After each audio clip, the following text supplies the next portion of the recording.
Assalomu alaykum ustozlar. Sizlar bilan ko'radigan ishimiz bugun judayam o'nlikdan ikkilikka o'tkazish uchun oson bo'ladigan bir usul. Agar biz 8 sonini ikkilikka o'tkazmoqchi bo'lsak, quyidagicha bo'lib chiqishimiz kerak bo'ladi.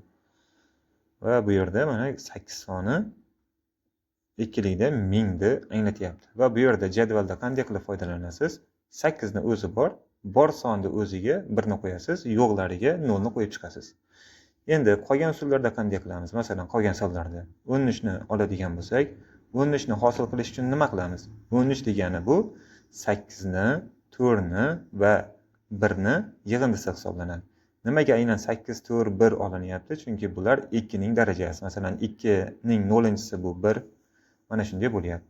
Keyingisi 99 soni hosil qilish uchun bunga 64 ni 32 ga qo'shasiz va bu yerda adashdik. 96 bo'lyapti va 99 bo'lyapti. Mana shu 99 hosil bo'lish uchun 64 ga 1 qo'yasiz, 32 ga 1 qo'yasiz, 2 ga 1 qo'yasiz va 1 ga 1 qo'yasiz. Qolganini 0 bilan to'ldirasiz. Javob tayyor.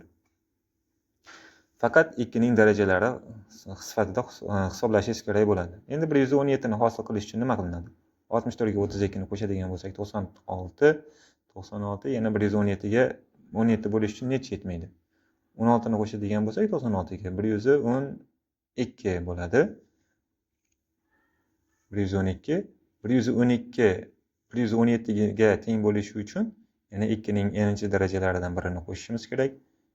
Bu yerda 4 bilan 1 ni qo'shishimiz kerak ekan. Mana jami 117 bo'ldi. Endi bizda 1 bor, 4 bor, 16 bor, 32 bor va 64 bor. Mana shu ishtirok etganlariga jadvalda birlarni qo'yib chiqasiz.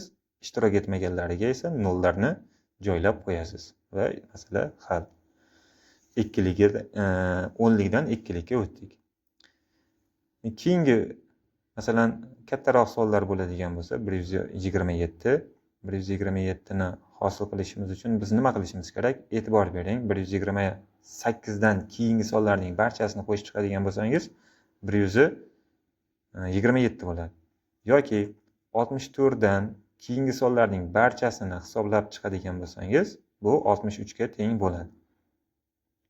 Ya'ni e'tibor bering, masalan 32 dan keyingi sonlarning, ya'ni o'ng tomonda turgan sonlarning hammasini qo'shib chiqadigan bo'lsangiz, bu 31 ni beradi. O'zidan keyingidan bittaga ko'p bo'ladi har doim. Endi 127 ni hosil qilish uchun o'zingizdan bildingizki, 128 dan tashqari hammasiga 1 ni qo'yib chiqishingiz kerak. 128 ga esa 1 ni qo'yasiz hosil qilish uchun. Qolganiga 0 ni qo'ysangiz bo'ldi.